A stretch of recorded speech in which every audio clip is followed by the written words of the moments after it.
Hello guys, Chhattisgarh के इतिहास वाले टॉपिक में आपका स्वागत है। आज छत्तीसगढ़ के इतिहास का सेकंड टॉपिक हम लेके आए हैं। ठीक है, तो चलिए फिर स्टार्ट करेंगे।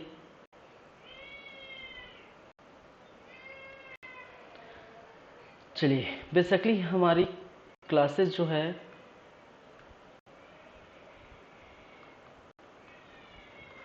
छत्तीसगढ़ का इतिहास, और छत्तीसगढ़ के इतिहास में पिछले क्लास में हमने क्या क्या देखे थे। प्रागैतिहासिक काल के अंतर्गत प्रागैतिहासिक काल और प्रागैतिहासिक काल के अंतर्गत एक तो पूर्व पाषाण काल, मध्य पाषाण काल,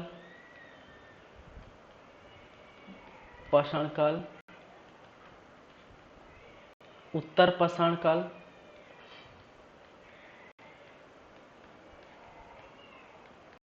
एवं नवपाषाण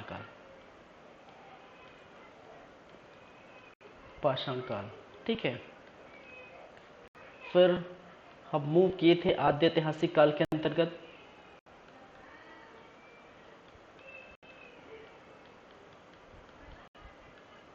ठीक है, और इसके अंदर हमने सिंधु घाटी सभ्यता, चूंकि मैंने बताया था क्योंकि सिंधु घाटी सभ्यता छत्तीसगढ़ की परिप्रेक्ष्य में, ठीक है, आपको नहीं पढ़ना है। क्यों? क्योंकि छत्तीसगढ़ के परिप्रेक्ष्य में आपको यहाँ पर कोई भी जो सामग्री है, खोदी हुई सामग्री, उत्खनन में कोई सामग्री प्राप्त नहीं होती। ठीक है, चलिए, तो छत्तीसगढ़ के परिप्रेक्ष्य में से बातें नहीं करेंगे, हम बात करेंगे भारत के इतिहास के संदर्भ में। ठीक है, तो उस समय इसकी बातें करेंगे। फिर हमने बात की थी ऐतिहासिक काल के अंतर्गत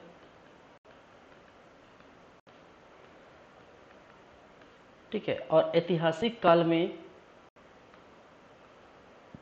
हमने एक तो वैदिक सभ्यता,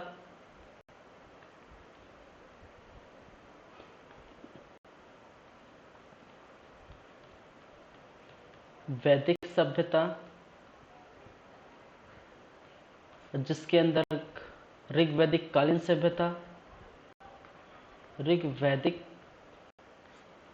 कालीन सभ्यता,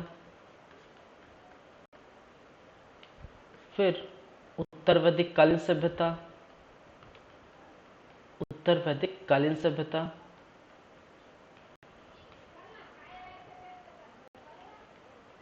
ठीक है। और मैंने बताया था कि ऋग्वैदिक कालीन सभ्यता में आपको कोई जानकारी नहीं मिलती, कोई प्रमाण नहीं मिलता। उत्तर वैदिक कालीन सभ्यता में बस इतना है कि नर्मदा नदी को रेवा नदी के नाम से जाना जाता था। ठीक है, बस इतनी सी बातें थी।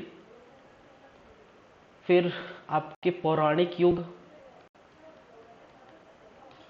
या फिर पौराणिक काल, जिसमें हमने बात की थी महाभारत, ठीक है, और रामायण की। महाभारत काल और रामायण काल, ठीक है। तो ये सब टॉपिक्स आपके हो गए थे। ठीक है, चलिए, उसके बाद आज का जो टॉपिक है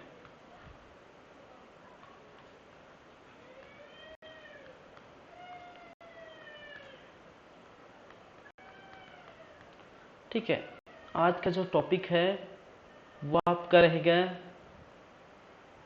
बौद्ध धर्म। ठीक है, दूसरा जैन धर्म, फिर आपका महाजनपद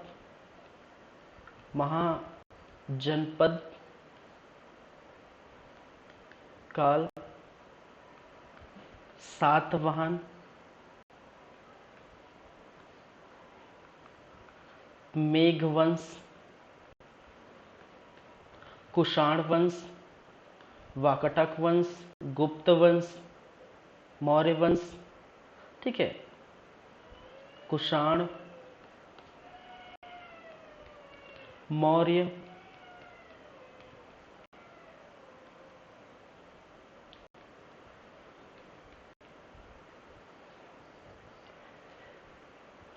वाकाटक, गुप्त, ठीक है। ये सभी हम धीरे धीरे देखेंगे जितना हो सके। फिर उसके बाद आपका क्षेत्रीय राजवंश आपको देखने को मिलता है, ठीक है, क्षेत्रीय राजवंश, जिसमें आप देखेंगे राजस्व से तुल्य वंश, ठीक है, फिर आपका नल वंश, ठीक है, पांडु वंश, ये सभी हम क्षेत्रीय राजवंश के अंदर पढ़ेंगे। फिलहाल आज का टॉपिक जितना हो सके, ठीक है, मौर्य, बौद्ध, जैन, महाजनपद, सातवाहन, मेघ, कुषाण, मौर्य, वाकाटक, गुप्त, ठीक है, इतनी सारे टॉपिक आज हम देखेंगे जितना हो सके। चलिए तो स्टार्ट करते हैं। सबसे पहले हम बात करेंगे बौद्ध धर्म की।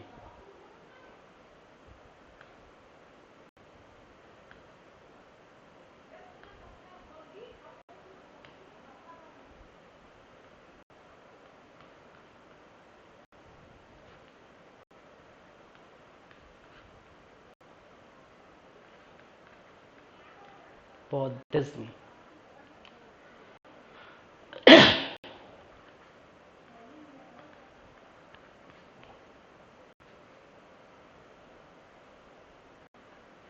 चलिए बौद्ध धर्म या बौद्धिज्म, जिसमें हम आपको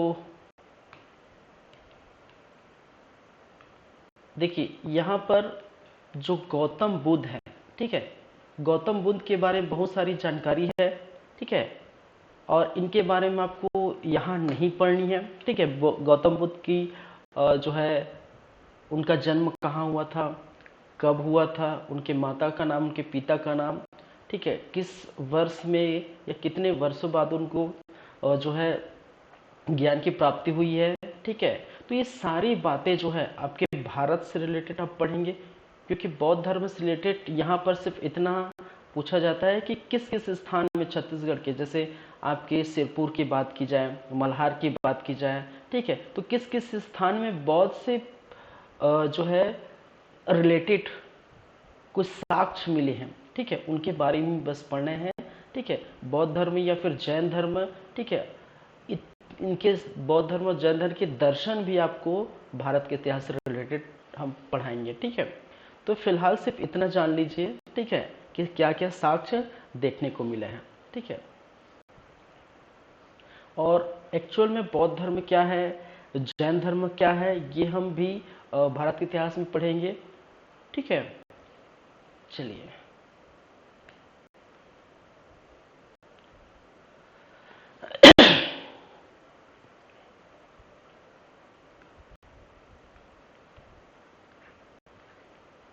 तो गौतम बुद्ध के बारे में हम बाद में पढ़ेंगे, फिलहाल मैं लिख देता हूँ।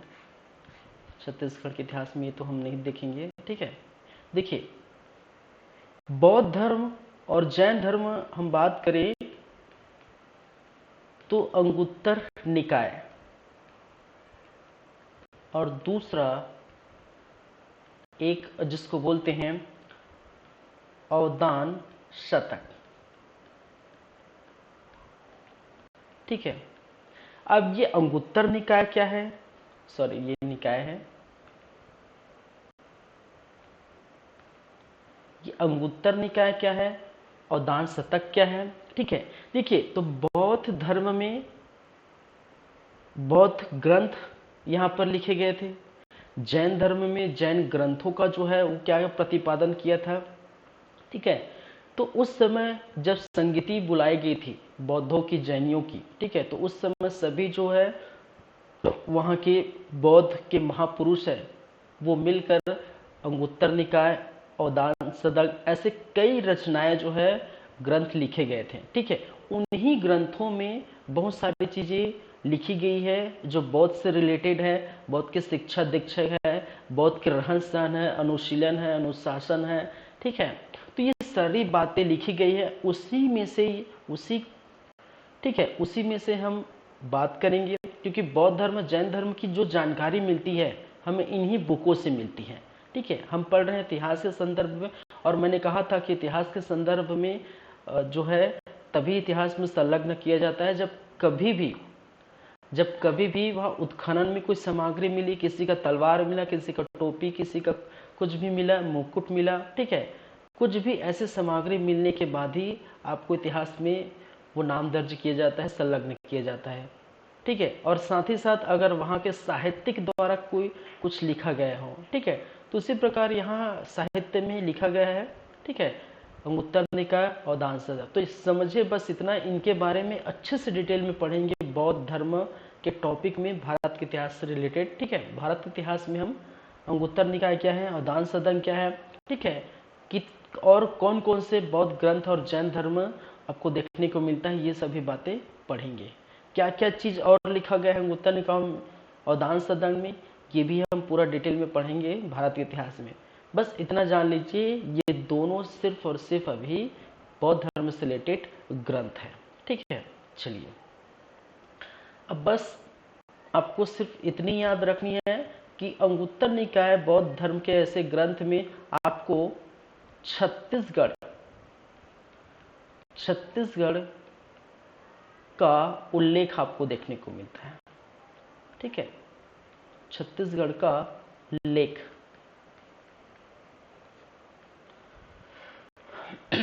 ठीक है, बौद्ध धर्म से रिलेटेड ये हम टॉपिक देख रहे हैं, ठीक है। तो अंगुत्तर निकाय में छत्तीसगढ़ का उल्लेख मिलता है, छत्तीसगढ़ का नाम देखने को मिलता है। तो कई बार एक क्वेश्चन पूछा जाता है, निम्नलिखित में कौन से बौद्ध ग्रंथ में छत्तीसगढ़ का उल्लेख मिला है, ठीक है, तो आप आंसर देंगे अंगुत्तर निकाय।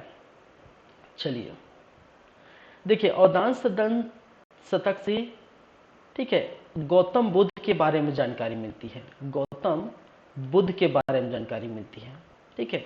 कहा जाता है कि गौतम बुद्ध कुछ समय के लिए, ठीक है, कुछ समय के लिए छत्तीसगढ़ क्या किया था, छत्तीसगढ़ का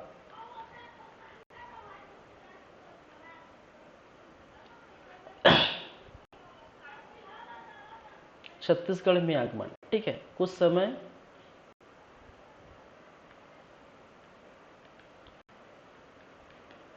ठीक है, छत्तीसगढ़ की यात्रा बोल सकते हैं।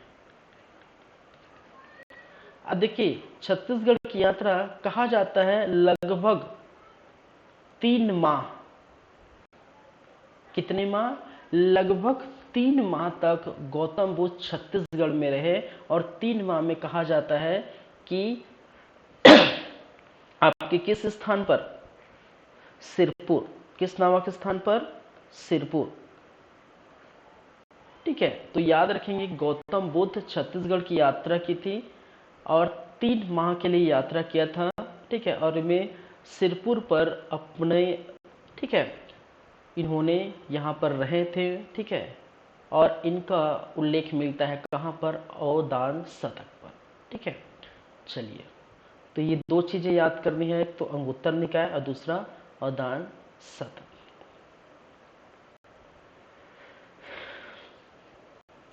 चलिए नेक्स्ट हम बात करेंगे बौद्ध भिक्षु प्रभु आनंद की। प्रभु आनंद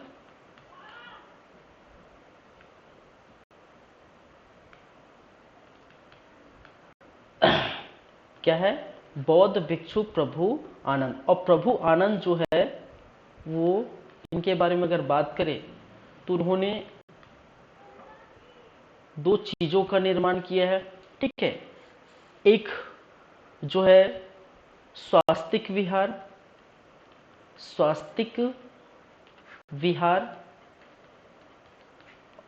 ठीक है, और आनंद कुटी विहार, आनंद कुटी विहार,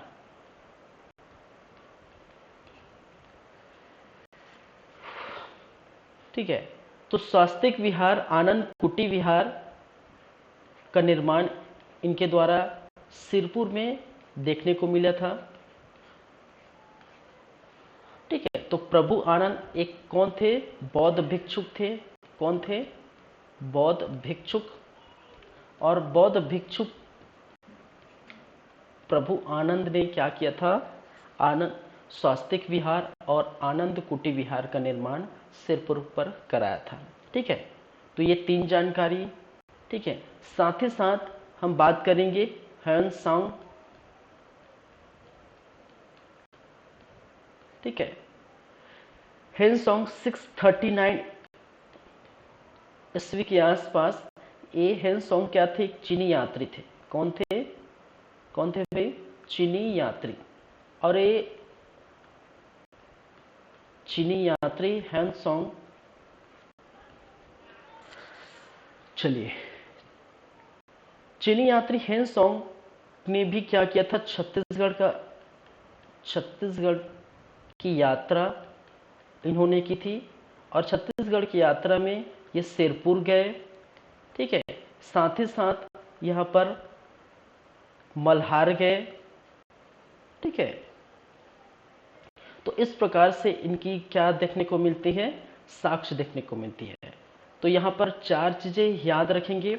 एक तो अंगुत्तर निकाय के बारे में छत्तीसगढ़ का उल्लेख मिलता है। दूसरा अवदान शतक, जहाँ पर गौतम बुद्ध के द्वारा छत्तीसगढ़ की यात्रा की थी लगभग 3 माह के लिए, और वो सिरपुर में जो है 3 माह तक ये रहे थे। ठीक है। और वहीं पर मैंने कहा 6वीं शताब्दी के आसपास प्रभु आनंद एक बौद्ध भिक्षुक थे, और इस बौद्ध भिक्षुक ने सिरपुर पर निर्माण कराया था। ठीक है। स्वास्तिक विहार और आनंद कुटी विहार का निर्माण इनके द्वारा कराया गया था। ठीक है। नेक्स्ट हमने क्या? ह्वेन सांग। ठीक है। इस समय हम भारत के परिप्रेक्ष्य में ह्वेन सांग, हर्षवर्धन, ये सभी बातें करेंगे। फिलहाल अभी छत्तीसगढ़ से परिप्रेक्ष्य में बात करेंगे। तो छत्तीसगढ़ की यात्रा इन्होंने की थी। ठीक है। ये एक चीनी यात्री थे और इन्होंने सिरपुर और मल्हार जैसे स्थानों की क्या है? यात्रा किया था। ठीक है। तो ये चीजें हैं। अब मेन चीजें यहाँ पर देखने को मिलते हैं साक्ष्य। ठीक है। तो बौद्ध धर्म से रिलेटेड छत्तीसगढ़ में साक्ष्य। ठीक है। बौद्ध धर्म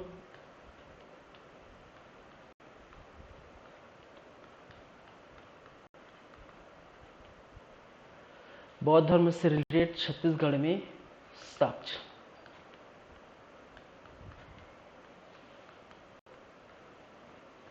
ठीक है।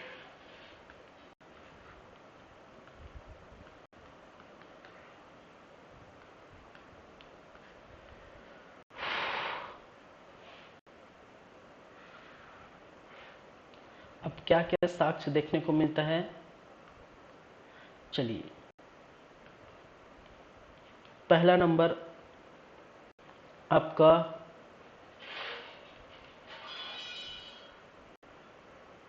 तुरतुरिया। ठीक है। दूसरा आपके सिरपुर।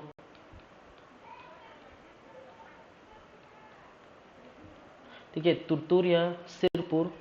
और थर्ड जो आपके मल्हार।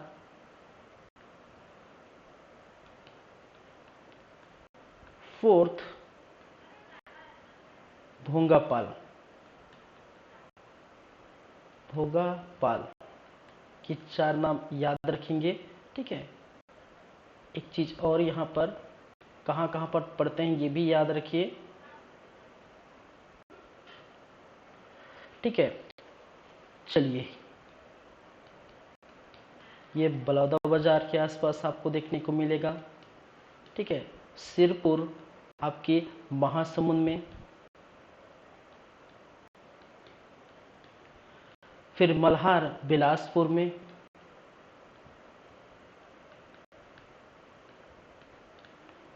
फिर भोंगापाल कोंडागांव में।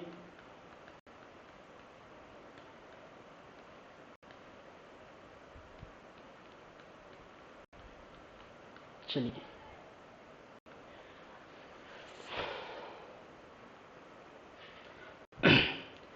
देखिए इन दोनों के अंतर्गत आपको मिला है बौद्ध कालीन प्रतिमाएं। बौद्ध कालीन प्रतिमाएं क्या देखने को मिला है? बौद्ध कालीन प्रतिमाएं। मल्हार में बौद्ध मंदिर, ठीक है, एवं चैत्य के अवशेष।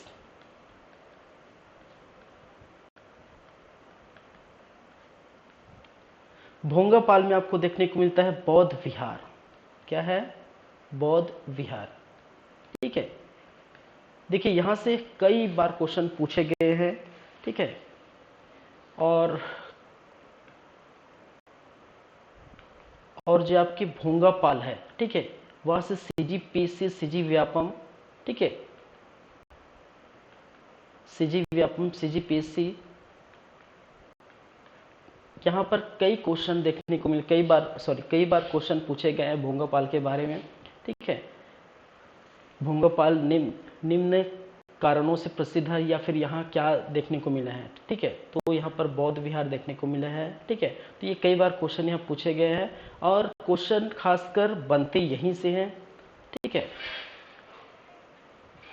यहाँ से भी क्वेश्चन बनते हैं। हियनसोंग ने किस किस स्थान पर यात्रा की थी? प्रभु आनंद ने, ठीक है, क्या बनाया था? या अंगुत्तर निकाय और दासदक्ष ने क्या बातें कही गई है? ठीक है, ये सभी बातें तो ये अब ध्यान रखिए, याद रखिए। ठीक है, तुरतुरिया, बलौदाबाजार, सिरपुर, महासमुंद, मल्हार, बिलासपुर, भोंगापाल, कोंडागांव। ठीक है, और दोनों से बौद्धकालीन प्रतिमाएं देखने को मिला है। मल्हार में बौद्ध मंदिर चैत्य के अवशेष और भोंगापाल में, कोंडागांव में बौद्ध विहार देखने को मिला है। ठीक है,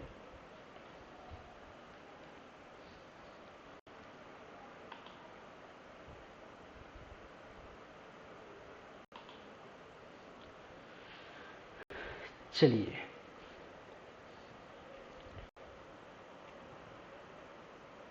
कि सीजीपीसी सीजी व्यापम 2021 आपके 2020 और 2021 में आपको देखने को मिला था। ठीक है, चलिए आगे चलेंगे। नेक्स्ट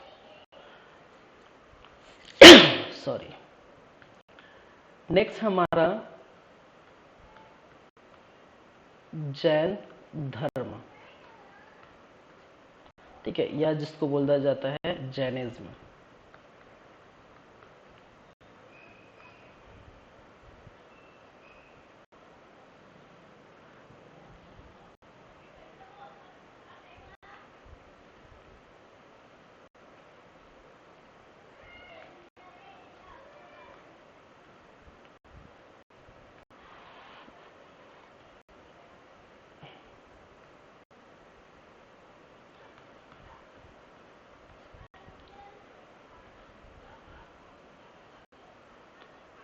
चलिए, जैन धर्म।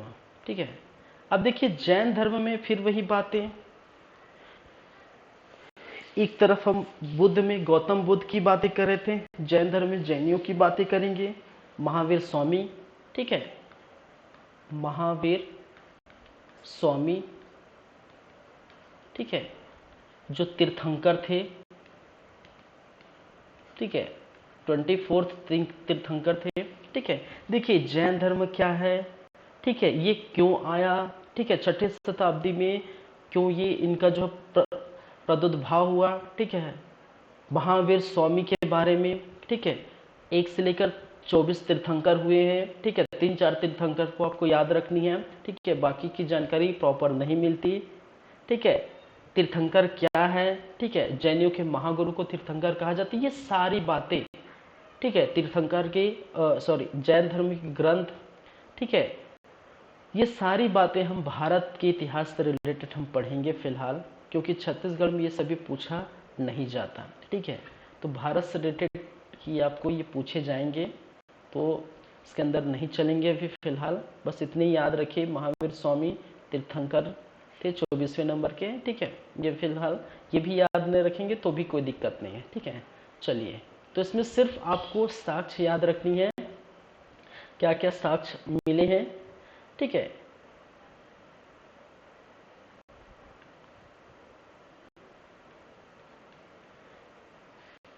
पहले कहां पर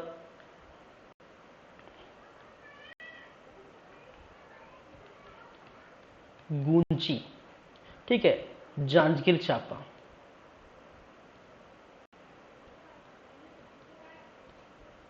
इसका प्राचीन नाम क्या है भाई गूंजी का? दमाऊ दहरा, ठीक है। दूसरा मिला है भाटा गुड़ा, और भाटा गुड़ा कहाँ है आपके? बस्तर में। थर्ड नगपुरा दुर्ग, नगपुरा दुर्ग। फोर्थ आरंग रायपुर, आरंग रायपुर, ठीक है। ये सारे ऐसे ऐसे स्थान हैं जहां पर आपको देखने को मिलेगा अलग अलग जैनियों के। देखिए गुंजी दमाऊ दहरा में ऋषभ ऋषभ देव की जानकारी मिलती है, की जानकारी, ठीक है। और ऋषभ देव कौन है भाई?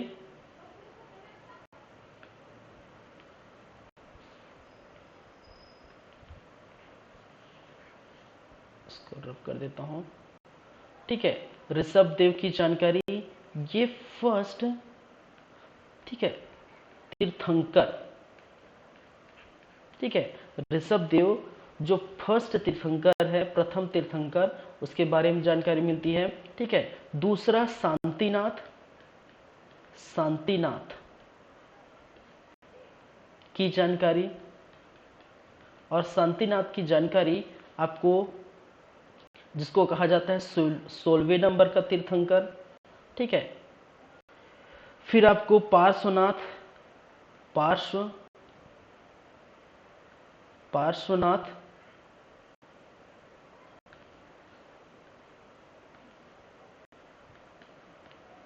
पार्श्वनाथ की जानकारी, और पार्श्वनाथ की जानकारी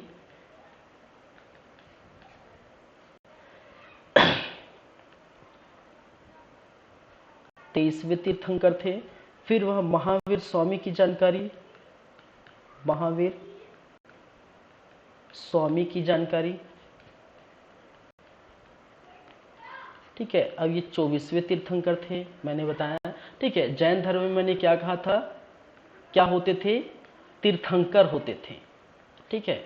और तीर्थंकर 1 से लेके 24 तीर्थंकर हुए, ठीक है। और 24वां तीर्थंकर महावीर स्वामी, महावीर स्वामी, और पहला तीर्थंकर आप जानते हैं ऋषभदेव, ठीक है।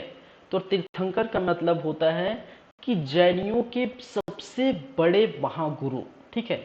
जैनियों के सबसे बड़े महागुरु को हम क्या करते हैं? तीर्थंकर कहा जाता है, ठीक है। ये याद रखिए, ठीक है।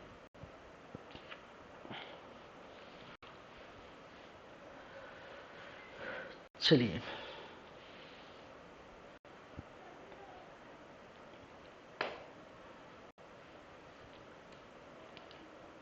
तो ये हो गया आपका जैन धर्म में। देखिए जैन धर्म में बस इतनी सी बातें याद रखें, और ज़्यादा कुछ नहीं है। बौद्ध हो गया, जैन हो गया, सॉरी। नेक्स्ट हम बात करेंगे महाजनपद काल, ठीक है। महाजनपद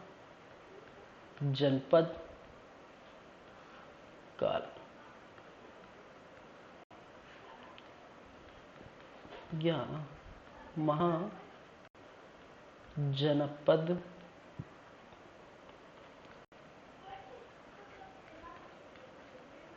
पीरियड, ठीक है। 600 ईसा पूर्व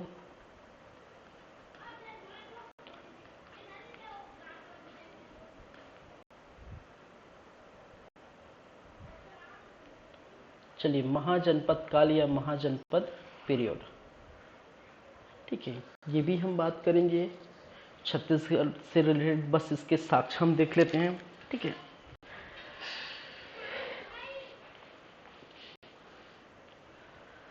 देखिए, भारत में अगर भारत की परिप्रेक्ष्य में बात की जाए, भारत में 6ठी शताब्दी में महाजनपदों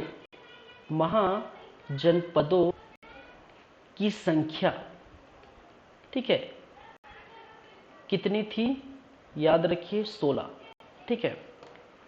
देखिए, महाजनपद काल क्या है या फिर महाजनपद क्या है, ठीक है, ये बहुत लंबी कहानी है, ठीक है। लंबी कहानी इसलिए क्योंकि यहाँ पर अगर हम देखें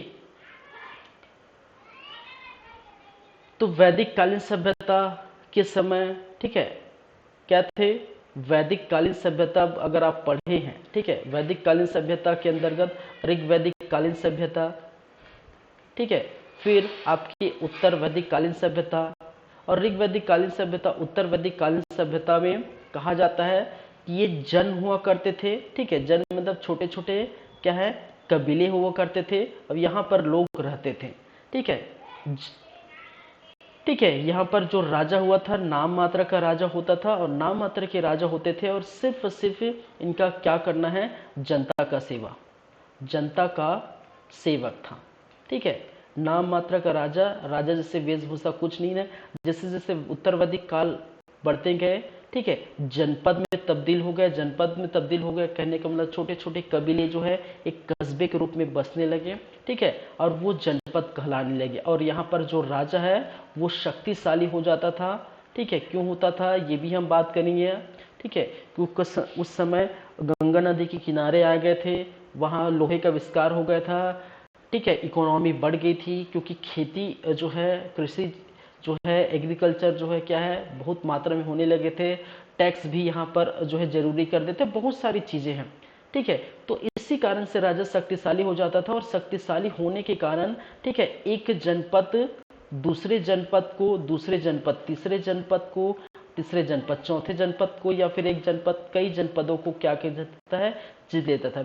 और जीतने के बाद ये एक बड़े जो है जगह में तब्दील कर दिया जाता था, जिसको कहा जाता है महाजनपद। मैं छोटा सा कहानी आपको बताया हूँ, बहुत बड़ा जो है यहाँ पर रोल देखने को मिलेगा, ठीक है, जहाँ पर वैदिक धर्म से स्टार्ट हो जाता है, ठीक है। और धीरे धीरे जितने भी जनपद थे वो धीरे धीरे 16 महाजनपदों में क्या हो गया? तब्दील हो गया, देखने को मिला था, ठीक है। तो ये सारी बातें जो है मैं बार बार बोल रहा हूँ कि भारत से इतिहास में बहुत अच्छे से आपको बताऊंगा, एक एक चीज बताऊंगा, ठीक है। चलिए, और एक एक 16 महाजनपदों के नाम भी बताऊंगा, उनकी राजधानी बताऊंगा, क्या क्या जो है उनकी जो है कहानी है, या फिर क्या क्या चीजें हैं, ठीक है। और सबसे बड़ा जो है महत्व जो है मगध था, बहुत शक्तिशाली है। मगध क्यों शक्तिशाली था, ठीक है, क्यों जो है सभी राजाएं जो है मगध के लिए लड़ते मरते थे, ठीक है। ये सारी बातें हम भारत के इतिहास से रिलेटेड पढ़ेंगे, ठीक है। तो फिलहाल बस इतना जान लीजिए अभी।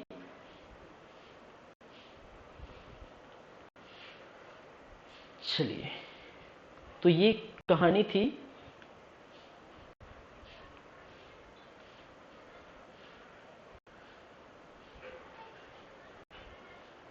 अब देखिए 16 महाजनपदों की जानकारी मिलती है, ठीक है। और 16 महाजनपदों की जानकारी हमें एक तो देखने को मिली थी, ठीक है, भगवती सूत्र।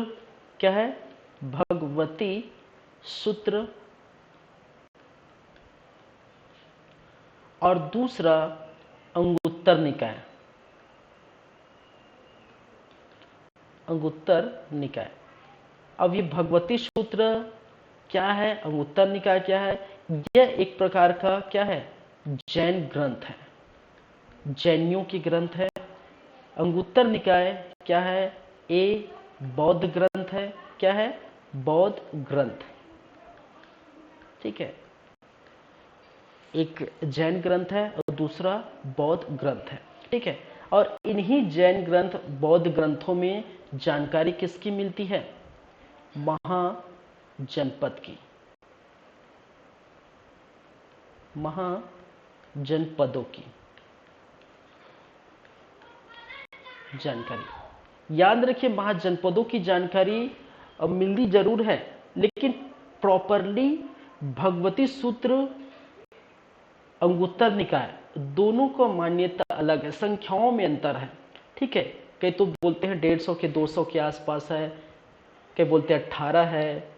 ठीक है, कई अलग अलग विचार, लेकिन बाद में ये देखा गया कि लास्ट में ये 16 ही महाजनपदों का नाम उल्लेख हमें मिलता है। 100-150 से ऊपर कई जो है कहाँ कई जगह जानकारी मिली है, लेकिन ऐसा नहीं है। ठीक है, हमें सिर्फ आप याद रखने हैं 16 महाजनपद, लेकिन यहाँ पर अनेक जो है अलग अलग संख्या में नाम देखने को मिला है। ठीक है, तो 16 महाजनपद, इनके बारे में हम बात करेंगे। ठीक है, और 16 महाजनपदों में कहा जाता है कि जो छत्तीसगढ़ है, ठीक है, हमारा जो सिटी है वो छत्तीसगढ़ किसके अंतर्गत आता है? चेदी महाजनपद। ठीक है, उत्तर भाग। देखिए, छत्तीसगढ़ की बात की जाए, ये तो प्रॉपरली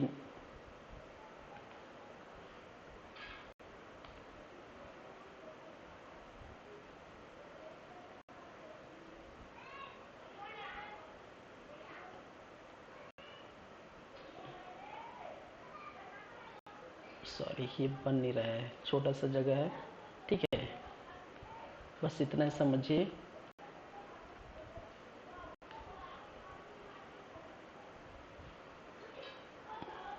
ठीक है, तो छत्तीसगढ़ की बात की जाए तो एक तरफ आपका चेदी महाजनपद, ठीक है, और चेदी महाजनपद, और दूसरा अवंती महाजनपद। ठीक है, और छत्तीसगढ़ जो है इसी चेदी महाजनपद के अंतर्गत आता है। ठीक है, छत्तीसगढ़, ठीक है, छत्तीसगढ़ के अंतर्गत, ठीक है, छत्तीसगढ़ किस महाजनपद के आता है? चेदी महाजनपद। ठीक है, इसलिए इसको चेदिसगढ़, शुरू में इसको क्या बोला गया था? चेदिसगढ़, और चेदिसगढ़ के बाद इसको छत्तीसगढ़ बोला गया है। ठीक है, ज़्यादा याद ना रखिए, बस इतने सारे याद रखिए। ठीक है, क्वेश्चन यहीं से पूछे जाएंगे। चलिए,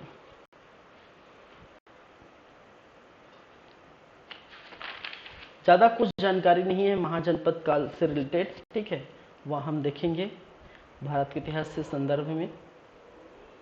चलिए, नेक्स्ट हम चलते हैं, बात करेंगे महाजनपदों के बाद मौर्य काल।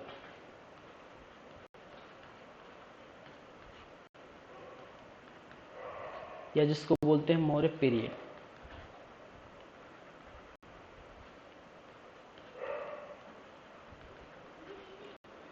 ठीक है,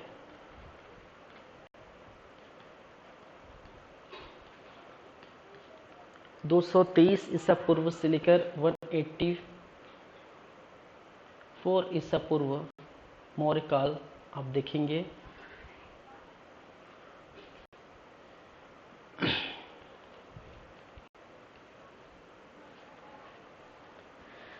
चलिए,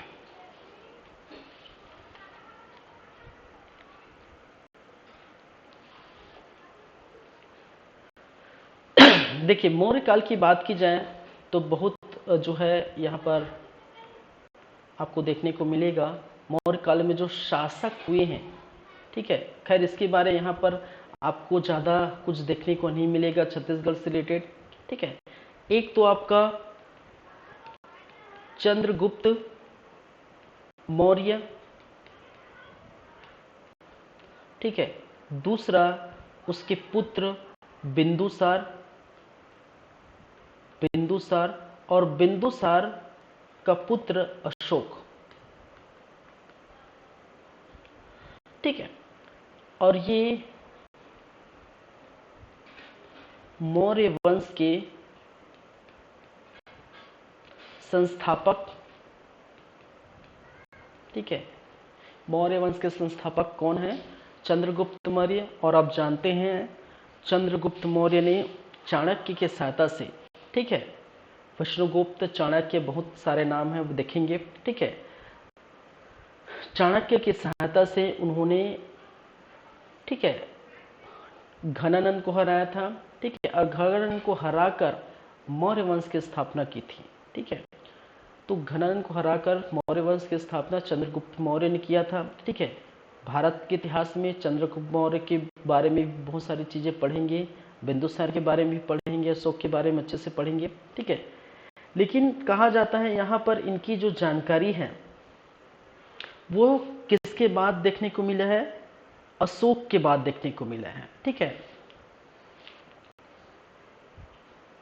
अशोक का कलिंग युद्ध आपको देखने को मिला था, ठीक है। और कलिंग युद्ध के बाद, ठीक है, कलिंग युद्ध, इसका पूरा जो है चर्चा करेंगे, कलिंग युद्ध क्या है, ठीक है। ये पूरा हम देखेंगे 261 आई थिंक, ठीक है, आई थिंक 261, ठीक है। इस समय कलिंग युद्ध देखने को मिला था और कलिंग युद्ध में जो है बहुत सारे जो है लोग मारे गए थे, ठीक है। खून की नदियां बह गई थी, रक्त तप्त देखने को मिला था, ठीक है। और अशोक इसके बाद अपना निर्णय बदल देते हैं, ये मार काट वगैरह से जो है हम दूर, ठीक है, अच्छे जिंदगी जिएंगे, शांति की जिंदगी जिएंगे, धर्म की नीति अपनाई थी, धर्म की जिंदगी जिएंगे, लोगों की सेवा करेंगे, ठीक है। इस प्रकार से उन्होंने क्या है, और बाद में इन्होंने बौद्ध धर्म अपना लिया था, ठीक है। और उसी के बाद से जानकारी मिलती है अशोक की। अशोक ने बौद्ध धर्म, ठीक है, बौद्ध धर्म की जो है उसके प्रचार प्रसार में, इवन भारत में ही नहीं, देश दुनिया में आपको प्रचार प्रसार के श्रीलंका, इंडोनेशिया, एशिया में भी आपको देखने को मिलेगा, ठीक है। देश दुनिया में अशोक ने अपनी जो है बातें, ठीक है, या फिर बोल सकते हैं जो है बौद्ध धर्म से उनकी जो शिक्षा दीक्षा उनको पहुंचाने के लिए, ठीक है, कई स्थानों तक वो अपने, यहाँ तक अपने पुत्र महेंद्र और पुत्री संघमित्रा को भी उन्होंने क्या किया है, शामिल किया था, ठीक है। तो इस प्रकार अशोक की कहानी कुछ थी, ठीक है।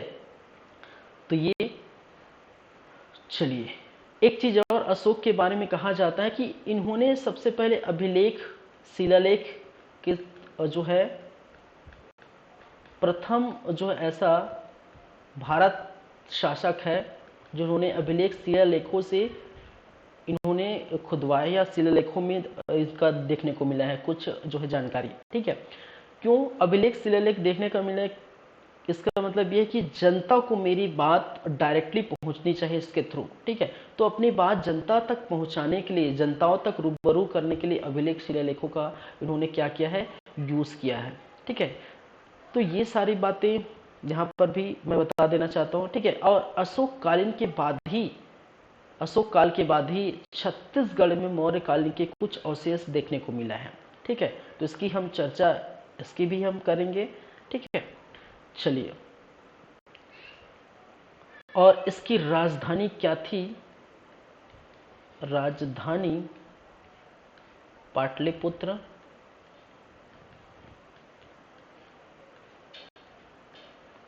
ठीक है। चलिए, तो और बहुत सारी जानकारी अशोक के बारे में, तो ये मैं अभी बताऊंगा, कोई मतलब नहीं है, क्योंकि छत्तीसगढ़ का क्लास चल रहा है, मैं बार बार इसी को बोल रहा हूँ। भारत के संदर्भ में आप जो है जानकारी मैं दूंगा, ठीक है। मौर्यकालीन साक्ष्य,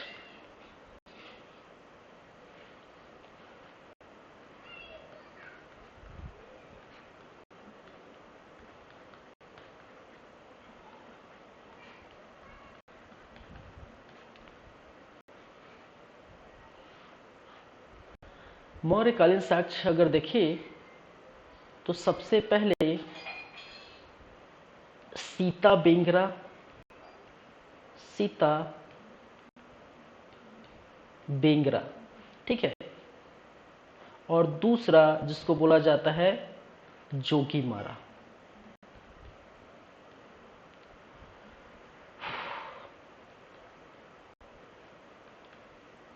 सीता बेंगरा की गुफा, जोगी मारा की गुफा, ठीक है। जिसको हम कहते हैं विश्व का प्राचीनतम नाट्यशाला, ठीक है। याद रखिए, विश्व का प्राचीनतम नाट्यशाला, और इसका जो अध्ययन किया गया था, ठीक है, संत लाल, डॉक्टर संत लाल कठारे, ये याद रखिए, ठीक है। कई बार यहां से भी क्वेश्चन पूछे जाते हैं, ठीक है। जोगी मारा की गुफा, जहां पर नर्तक देवदत्त थे और नर्तकी सुतनुका, सुतनुका, तो देवदत्त नर्तक और नर्तकी सुतनुका, ठीक है, और इनकी दासी थी, और दोनों का जो है प्रेम, ठीक है, प्रेम गाथा का वर्णन, किसका वर्णन? प्रेम गाथा,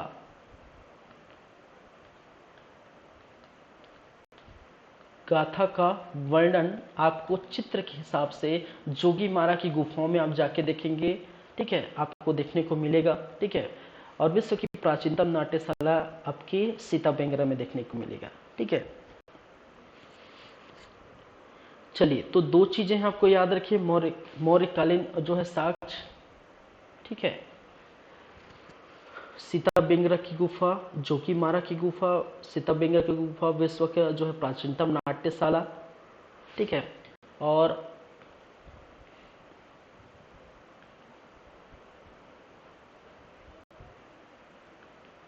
दूसरा जोगी मारा की गुफा, जो क्या है, नर्तक देवदत्त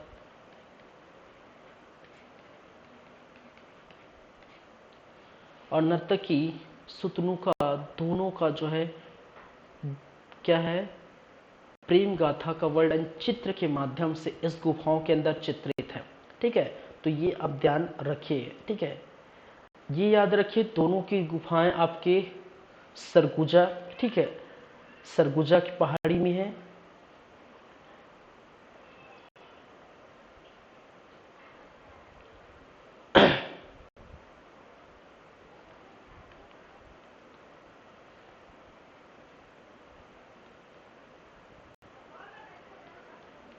रामगढ़ की पहाड़ी,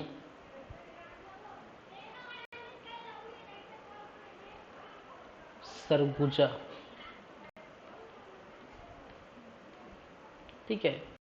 तो ये दोनों जो चीजें हैं, कौन, सीता बेंगरा और जोगी मारा, दोनों की गुफाएं जो है रामगढ़ की पहाड़ी सरगुजा में स्थित है। विश्व का प्राचीनतम नाट्यशाला, ठीक है, देवदत्त नर्तकी और सुतनुका की प्रेम गाथा आपको देखने को मिलेगा।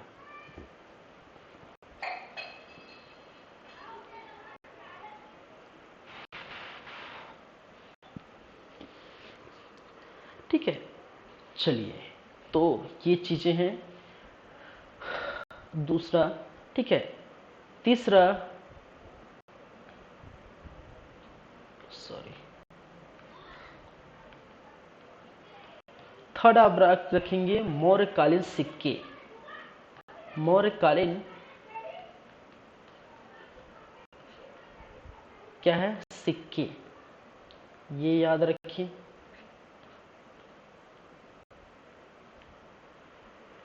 मौर्यकालीन सिक्के आपको बिलासपुर में देखने को मिलेगा। कहां पर? बिलासपुर, ठीक है। फिर आपका बारगांव, रायगढ़ के अंदर आता है। अकलतरा,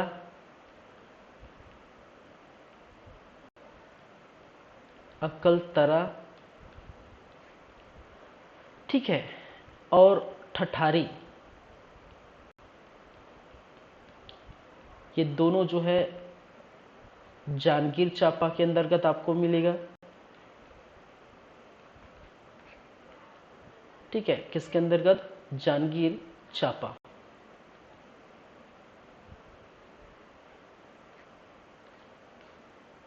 ठीक है, अकलतरा, ठठारी,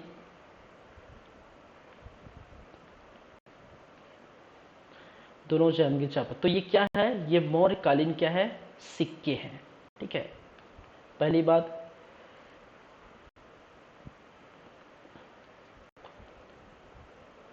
चलिए, 3 हो गए, 4, फोर्थ, आहत मुद्राएं। आहत मुद्राएं।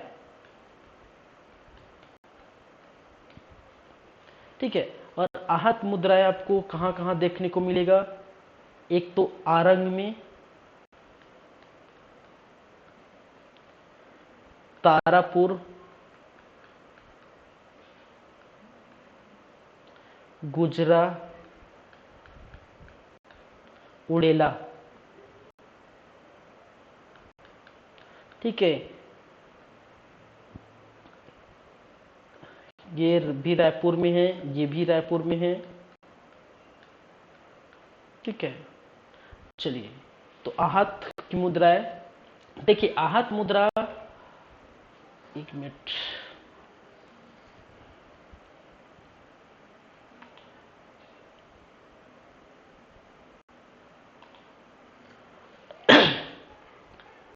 आहत मुद्रा का मतलब ये है कि ऐसी मुद्राएं, ठीक है, ऐसी मुद्राएं जिसको क्या किया जाता है?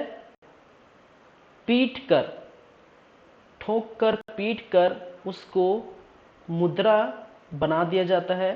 ठीक है, पीट कर, आघात कर, आघात या पीट कर बनाई गई मुद्रा, बनाई गई मुद्रा। ठीक है, तो पीट कर, आघात कर क्या किया जाता है? मुद्रा का निर्माण किया जाता है। इसको क्या कहते हैं?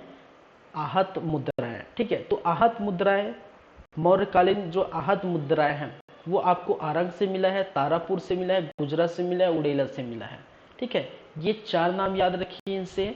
मौर्यकालीन सिक्के जो है बिलासपुर, बारगांव, रायगढ़, अकलतर और ठठारी, जांजगीर चांपा। ठीक है, ये आप ध्यान रखिए। एक और चीजें हैं,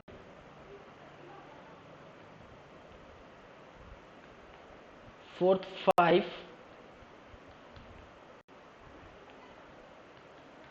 अशोककालीन मूर्तियां। ठीक है, ये भी आपको देखने को मिला है। अशोककालीन क्या है? मूर्तियां।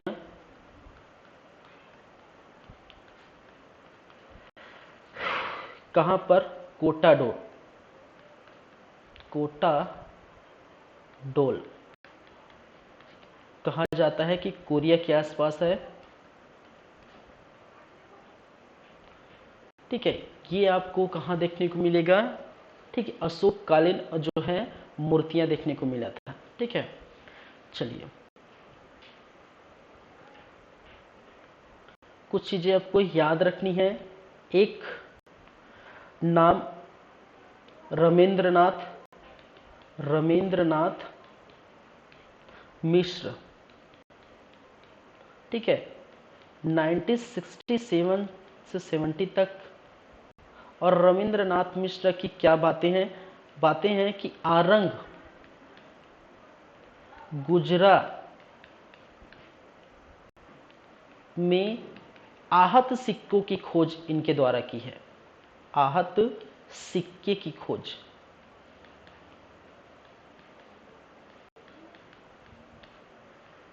ठीक है, ये आप याद रखिए। फिर उसके बाद आपके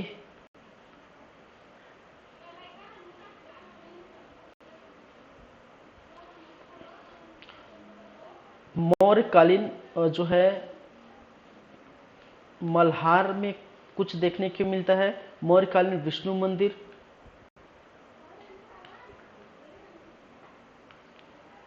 ठीक है, मौर्यकालीन विष्णु प्रतिमाएं। ठीक है, प्रतिमा कहां पर स्थापित है? मल्हार में। ठीक है, वहीं पर आपको एक और नाम देखने को मिलेगा, तुरतुरिया, और यहाँ पर बौद्ध भिक्षुकों, ठीक है, बौद्ध भिक्षुकों के विहार यहाँ पर देखने को मिलेगा। ठीक है, तो तुरतुरिया, मल्हार, ठीक है, कोटाडोल कोरिया में अशोककालीन मूर्तियां देखने को मिलेगा। ठीक है, मौर्यकालीन सिक्के, आहत मुद्राएं और मौर्य से रिलेटेड सीता बेंद्रा की गुफाएं जोगी में। तो मौर्यकालीन में बेसिकली मौर्य से रिलेटेड हम अगर बात करें तो सीता बेंद्रा की गुफाएं, जोगी मारा की गुफाएं, दो याद रखिए। ठीक है, थर्ड है मौर्यकालीन सिक्के बिलासपुर, बारगांव, अकलतरा, ठठारी। आहत सिक्के आरंग, तारापुर, गुजरा, उड़ेला। अशोककालीन मूर्तियां कोटाडोल कोरिया। रविंद्रनाथ मिश्र ने आरंग, गुजरा, आहत सिक्के की खोज की है। ये वाला पॉइंट आप पीछे इसमें लिख सकते हैं, आहत सिक्के वाले जगह में। ठीक है, चलिए, तो ये हो गए आपके मौर्यकालीन रिलेटेड कुछ साक्ष्य।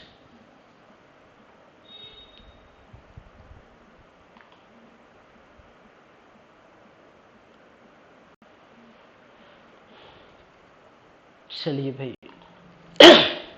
सॉरी,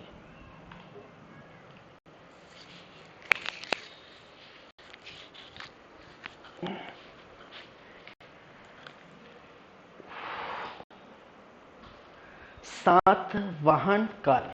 ठीक है, नेक्स्ट हमारा रहेगा वो है सातवाहन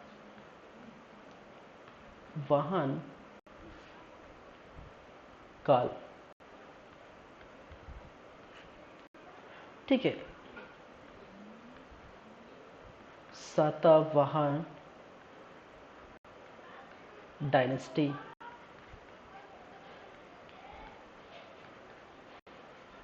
ठीक है, 60 से 90 194 ईस्वी ईसा पूर्व।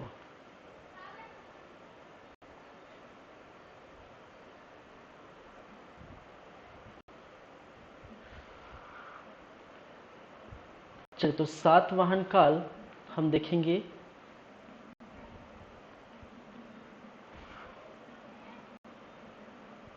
देखिए, सातवाहन काल जो है आपको देखने को मिलेगा।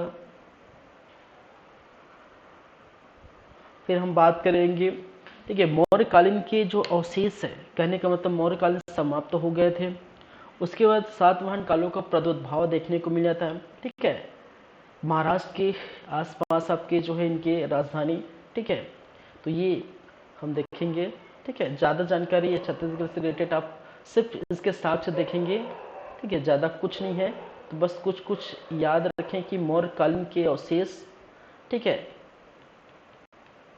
मौर्यों के बाद भारत में सातवाहनों का विदा हुआ था। भारत में सातवाहनों की स्थापना हुई थी, सातवाहनों की स्थापना हुई थी। ठीक है, तो भारत में, ठीक है, बेसिकली मौर्य के बाद सातवाहनों की क्या है स्थापना आपको देखने को मिली है, जहां पर राजधानी आपको, राजधानी प्रतिष्ठान महाराष्ट्र, प्रतिष्ठान महाराष्ट्र के अंतर्गत।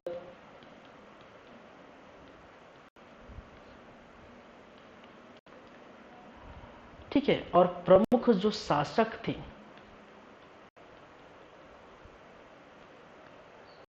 वो थे गौतमी पुत्र शतकर्णी।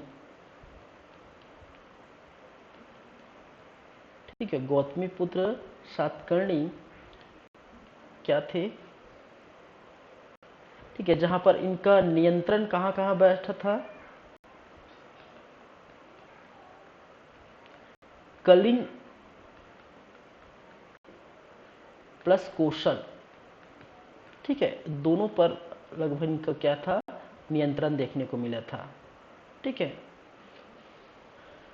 तो सातवाहन काल मौर्य के बाद आया। राजधानी महाराष्ट्र के आसपास गौतमीपुत्र सातकर्णी की जो है प्रमुख शासक है, नियंत्रण कलिंग कौशल के आसपास। ठीक है, तो कौशल छत्तीसगढ़ के अंतर्गत आपको दक्षिण कौशल, उत्तरी कौशल देखने को मिला है। ठीक है, तो जाहिर सी बात है कलिंग कौशल पर की जो है क्या है, नियंत्रण देखने को मिला। तो कुछ साक्ष्य यहाँ पर देखने को मिलेगा, सातवाहन कालीन के साक्ष्य। ठीक है, चलिए नेक्स्ट है सातवाहन कालीन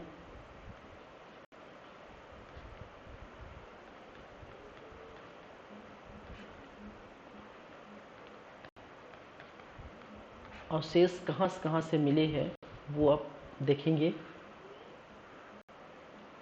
ठीक है, चलिए, तो पहला राजा अपिलक की मुद्रा। ठीक है, एक तो आपके बालगांव, ठीक है, कहां पर, रायगढ़ पर, सॉरी बालपुर रायगढ़ पर। ठीक है, और मल्हार बिलासपुर, मल्हार कहां पर, बिलासपुर। ठीक है, राजा अपिलक की मुद्रा। ठीक है, सातवाहन कालीन शासक एक राजा जिसको कहा जाता है राजा अपिलक, और इस राजा अपिलक की मुद्रा बालपुर रायगढ़ और मल्हार बिलासपुर से आपको देखने को मिला है। ठीक है, दूसरा रोमन कालीन मुद्राएं, रोमन कालीन मुद्राएं। ठीक है, क्या है, रोमन कालीन मुद्राएं, और रोमन कालीन मुद्राएं चकरबेड़ा बिलासपुर। देखिए, रोमन कालीन मुद्राएं से यहां तात्पर्य ये है, ठीक है, इसका मतलब ये है कि रोम में, ठीक है, इससे क्या था, इससे मतलब ये अगर रोमन कालीन मुद्राएं हैं, रोमन कालीन मुद्राएं हैं, तो क्यों किया गया था, हो सकता है व्यापार के लिए। ठीक है, हो सकता है, तो कहने के अंदर रोम से व्यापार, रोम से क्या है, व्यापार करने के लिए हो सकता है यहाँ पर सातवाहनों ने, ठीक है, छत्तीसगढ़ में अगर देखने को मिला है तो हो सकता है रोम से उनका क्या है, व्यापार हो रहा होगा। ठीक है, इसलिए यहाँ पे मुद्राएं मिली हैं। ठीक है, तो रोम से व्यापार होने के कारण हो सकता है, ठीक है, वैज्ञानिक को, सॉरी यहाँ पर जो विद्वानों का ये कहना है कि हो सकता है रोम से व्यापार होता होगा, इसलिए रोमन कालीन मुद्राएं मिली है। तो ये कहाँ मिली है भाई, ये मिली है आपके चकरबेड़ा बिलासपुर में। ठीक है, चलिए, राजा अपिलक की मुद्राएं देखने को मिले हैं, ये दो हो गए। कुछ यहाँ पर आपको शिलालेख देखने को मिलेगा, क्या है, शिलालेख,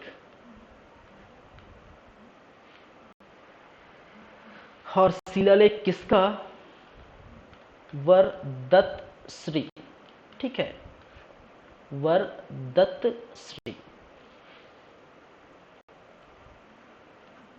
वरदत्त श्री, तो अच्छे से लिख देता हूं, वरदत्त श्री, इसका शिलालेख आपको देखने को मिले हैं। और ये कहाँ मिला है, ये मिला है आपका गुजी, जांजगीर चांपा।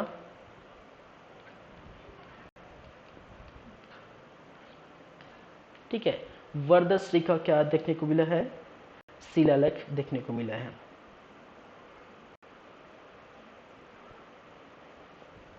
चलिए, कुछ कुछ चीज़ें यहाँ पर इनके बारे में ये जानकारी मिलती है, इनके बारे में, वरदाश्री के बारे में ये जानकारी मिलती है कि इन्होंने, कहा जाता है कि आयु बढ़ाने हेतु, ठीक है, आयु बढ़ाने हेतु, ठीक है, ब्राह्मणों को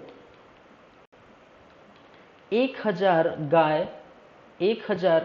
गाय दान में दिए जाते थे, दान में दिए गए थे। ठीक है, ऐसी जानकारी हमें क्या मिली थी, देखने को मिली है, इस शिलालेख में ऐसी जानकारी देखने को मिली है।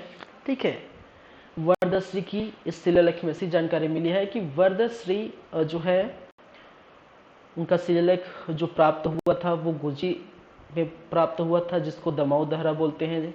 ठीक है, प्राचीन नाम जांजगीर चांपा में स्थित है, शक्ति के पास। ठीक है, और ये इसके शिलालेख में ये देखने को मिला कि आयु बढ़ाने के लिए ब्राह्मणों को 1000 गाय दान दिए जाते थे। अरे भाई साहब, अगर ऐसे आयु बढ़े हम तो 1000 से ज़्यादा दे देंगे भाई। ठीक है, चलिए, ऐसा कुछ नहीं है।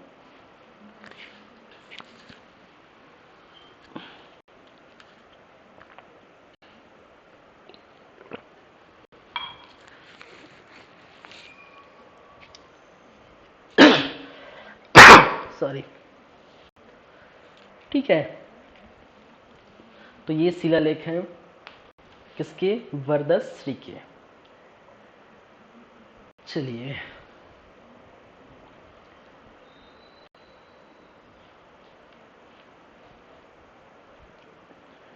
नेक्स्ट है काष्ठ स्तंभ।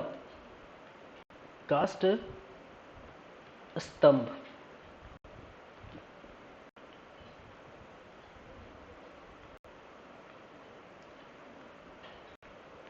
चलिए, काष्ठ स्तंभ जिसको स्तंभ लेख भी बोला जाता है, स्तंभ लेख भी बोलते हैं।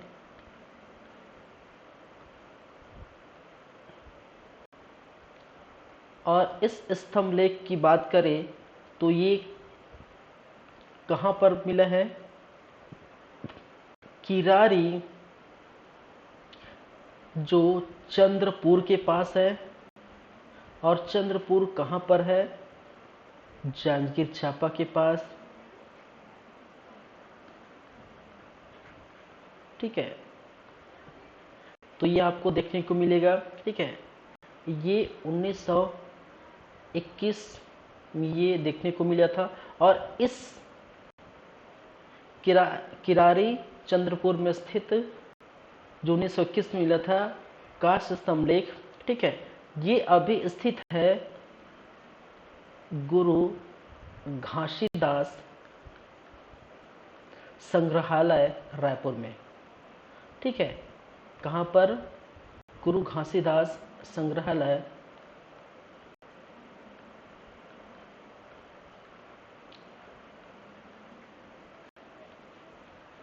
रायपुर, कहाँ पर इसका स्थित है।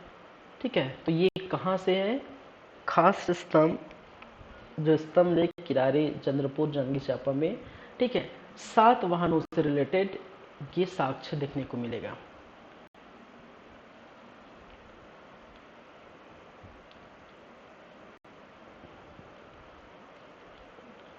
चलिए, ये 4th नंबर, 5th आगे बढ़े।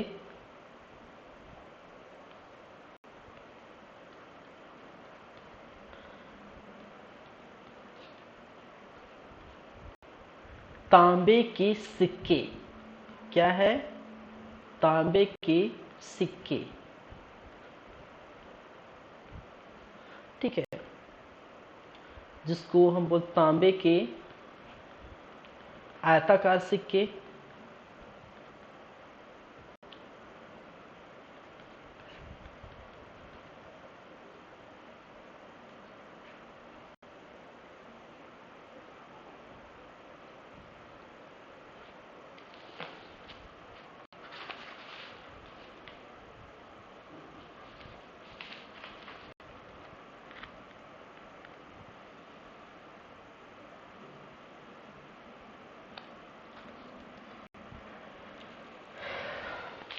चलिए,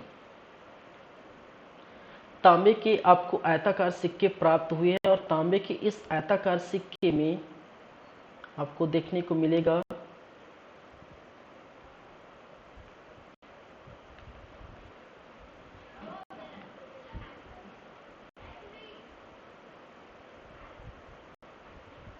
ठीक है, इस प्रकार से आयताकार सिक्के देखने को मिलेगा। ठीक है, एक तरफ आप बात करें तो कहा जाता है कि इस तरफ आपके हाथी का चित्र अंकित है।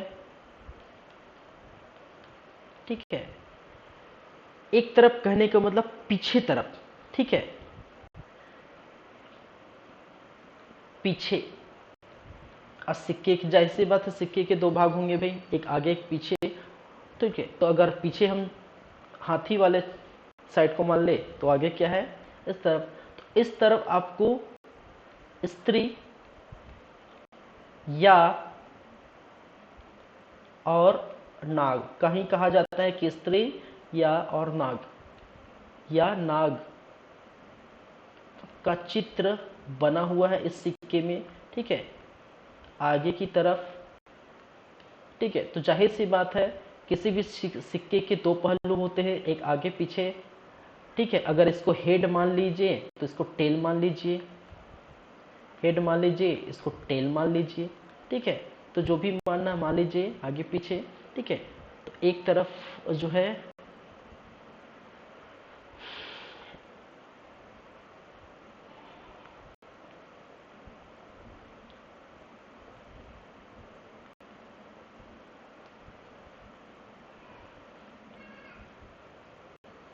चलिए, तो तांबे के आयताकार सिक्के आपको देखने को मिले हैं। ठीक है,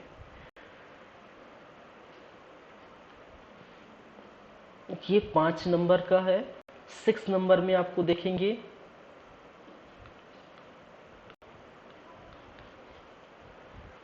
मिट्टी के मुहर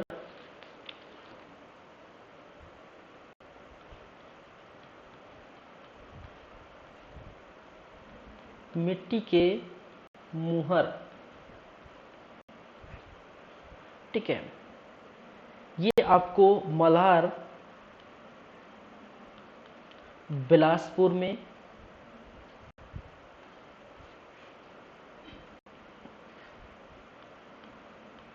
मल्हार कहाँ पर, बिलासपुर में आपको देखने को मिलेगा मिट्टी के मुहरे। ठीक है, इस प्रकार से मिट्टी के मुहरे आपको देखने को मिलेगा।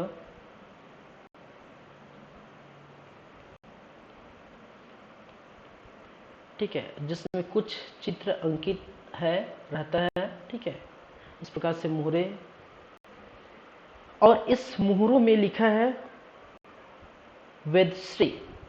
ठीक है, मैं चलिए प्रॉपर बना देता हूँ।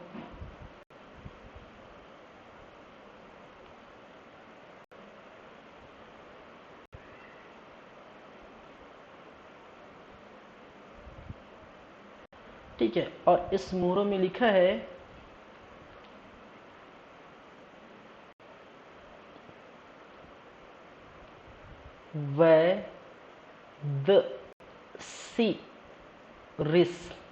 सिरिस, वैद सिरिस, और इसको बोलते हैं वेदश्री।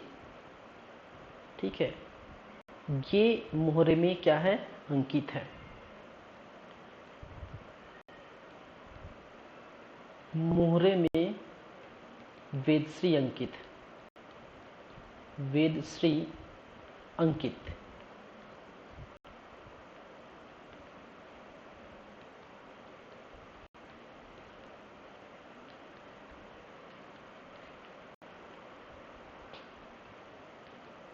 ठीक है, वेदश्री या फिर वैद सिरिस। ठीक है, और वो कहाँ से मिले हैं, वो मिले हैं आपके बिलासपुर में। ठीक है, मिट्टी के मुहर कहाँ से देखने को मिला है, बिलासपुर। चलिए नेक्स्ट, 7वें नंबर में अगर देखा जाए तो विष्णु मंदिर का लेख विष्णु देव की लेख युक्त प्रतिमा, लेख युक्त प्रतिमा। और ये आपको कहाँ से देखने को मिला था? बूढ़ी खार।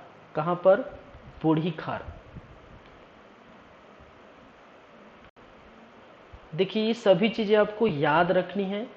यहाँ कोई समझाने वाली कोई जो है बातें नहीं है। ज़्यादातर जो चीज़ समझाने वाली रहेगी मैं समझाऊंगा, ठीक है, क्योंकि आपको क्या करनी है? याद रखनी है।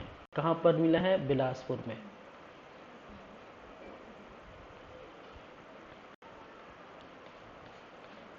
मल्हार बिलासपुर, लेख युक्त प्रतिमा, ठीक है। कहा जाता है प्रतिमा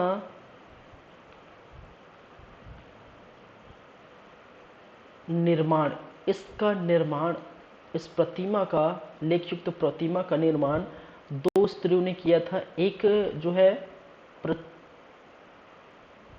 प्रभावती, क्या है? प्रभावती, ठीक है।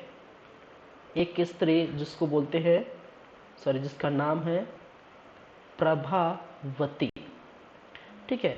और प्रभावती एवं दूसरा भारद्वाज, भारद्वाज, ठीक है। ये दो ऐसे नामक स्त्रियों के द्वारा लेखयुक्त प्रतिमा, विष्णु की लेखयुक्त प्रतिमा का निर्माण देखने को मिला है। तो बूढ़ी खार मल्हार में ये स्थित है, ये आप याद रखिए।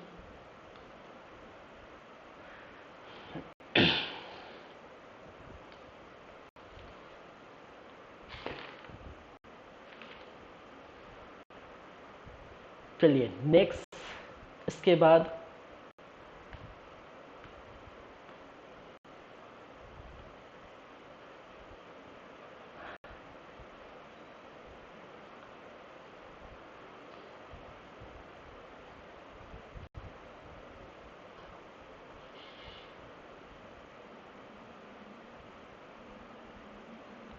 चलिए पेज आगे पीछे हो गए हैं, ठीक है।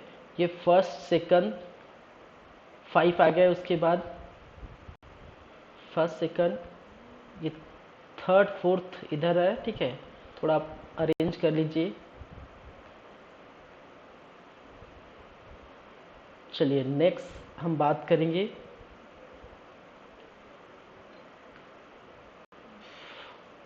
फिफ्थ। तो बस यही लिख देता हूँ मैं, 4 किसके बाद? 6 7 के बाद 8,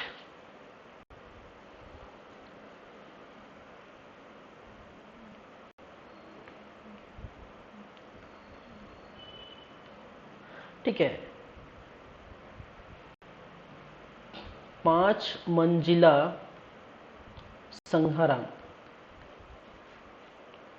क्या है? संघाराम, ये याद रखिए, 5 मंजिला संघाराम,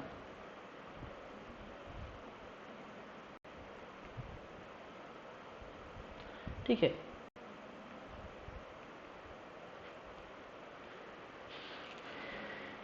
और ये मिला है दक्षिण कोसल की राजधानी के अंतर्गत, तो बोल सकते हैं दक्षिण कोसल के निकट, कोसल के निकट ये आपको देखने को मिला है, ठीक है।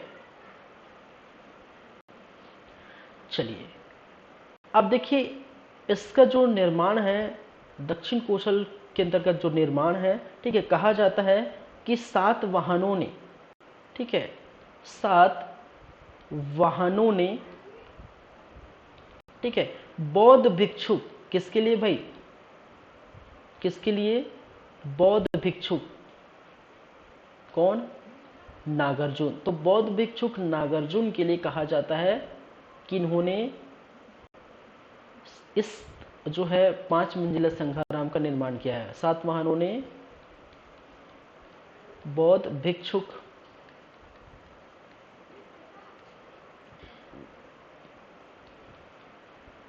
ठीक है, नागार्जुन के लिए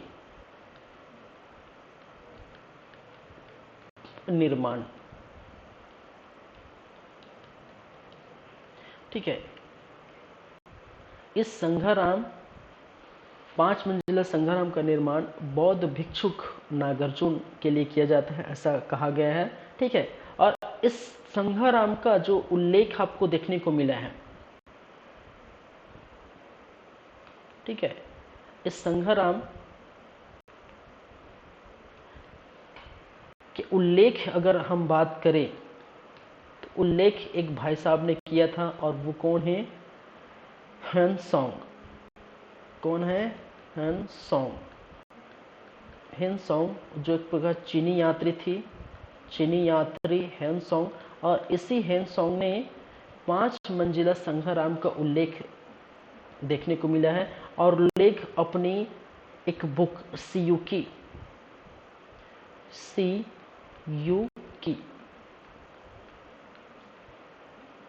और छत्तीसगढ़ में किया सलो कहा जाता है। ठीक है,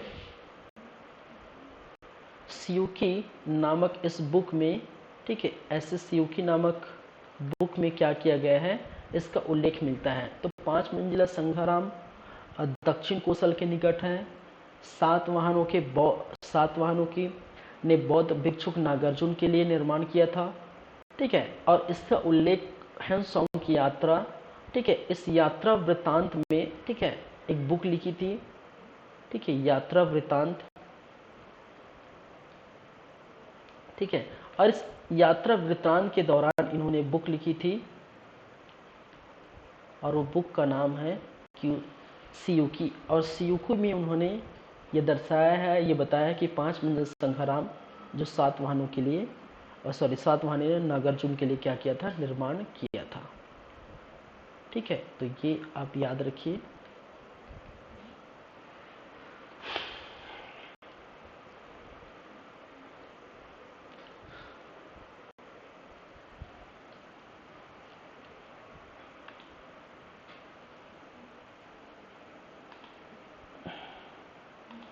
चलिए, एक चीज और, ठीक है, यहाँ पर नाम याद रखिए टॉलमी भाई साहब का। ठीक है, ये कई बार क्वेश्चन पूछा गया है। ठीक है, 7 वाहनों के समय छत्तीसगढ़ की यात्रा।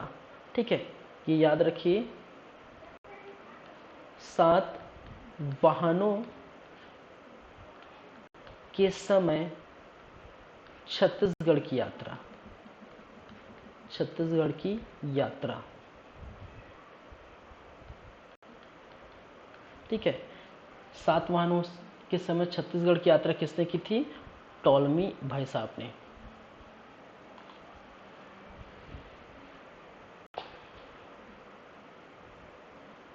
चलिए, तो ये थे कुछ किसके 7 वाहनों की बात।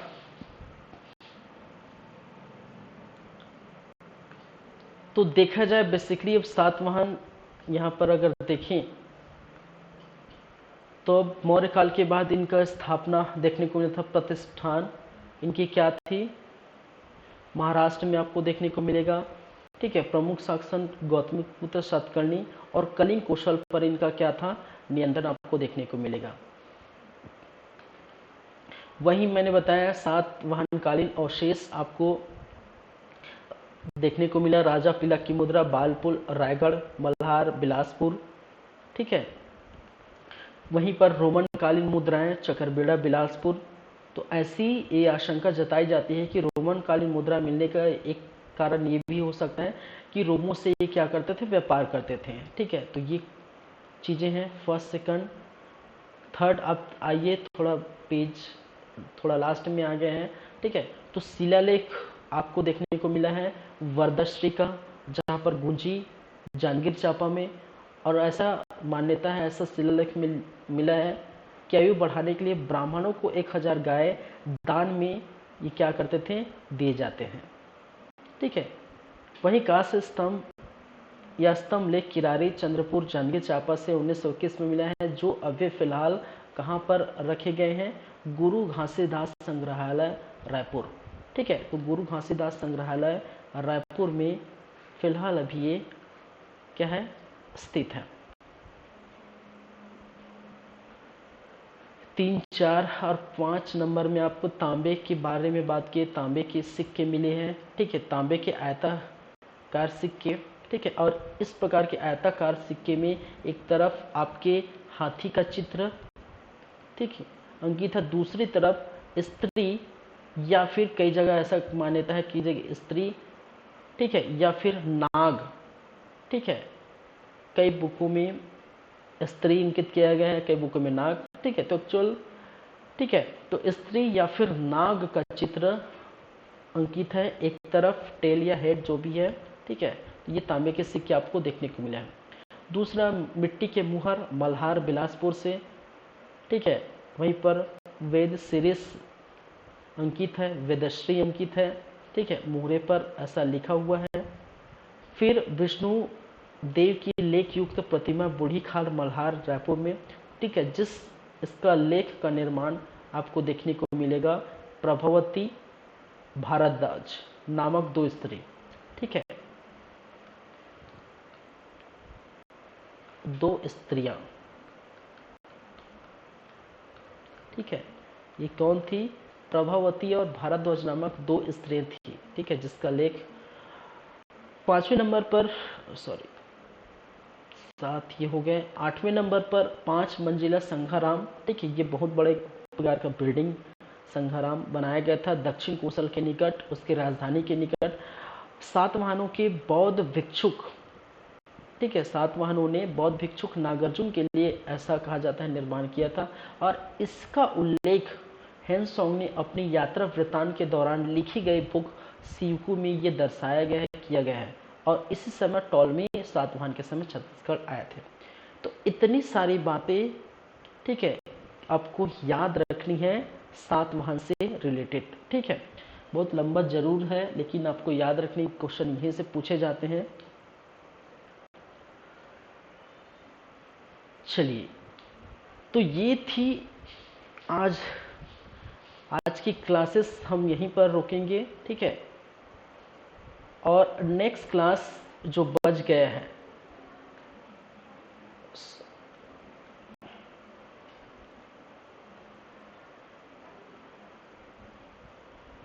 एक मिनट,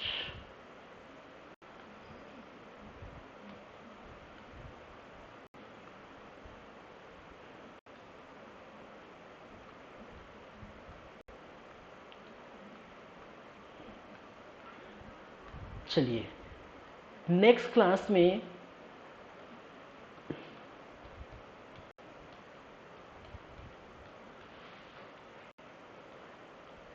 नेक्स्ट क्लास जो होगा वो होगा आपके, एक तो मेघवंश जो बच गया है, ठीक है, कुषाण वंश,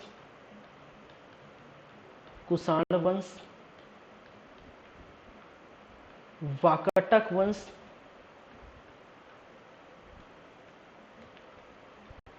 फिर गुप्त वंश, गुप्त वंश, ठीक है। और ये जैसे ही फिनिश होगा, ठीक है, उसके बाद जो है क्षेत्रीय राजवंश, ठीक है, क्षेत्रीय राजवंश, ठीक है। तो क्षेत्रीय राजवंश में आप क्या देखेंगे? आप वहीं राजऋषि, तुल्य, नल, ठीक है, पांडु, ये सभी हम जो है एक एक करके देखेंगे, ठीक है। लेकिन फिलहाल अभी जो है हम नेक्स्ट क्लास में ये देखेंगे, ठीक है। फिर बाद में क्षेत्रीय राजवंश देखेंगे, जो भी है, चलिए, ठीक है।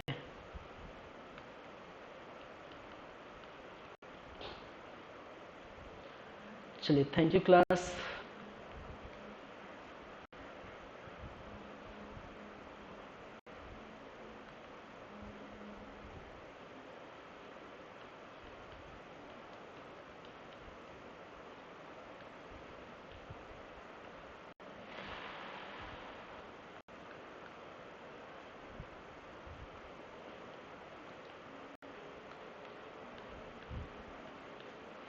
चलिए,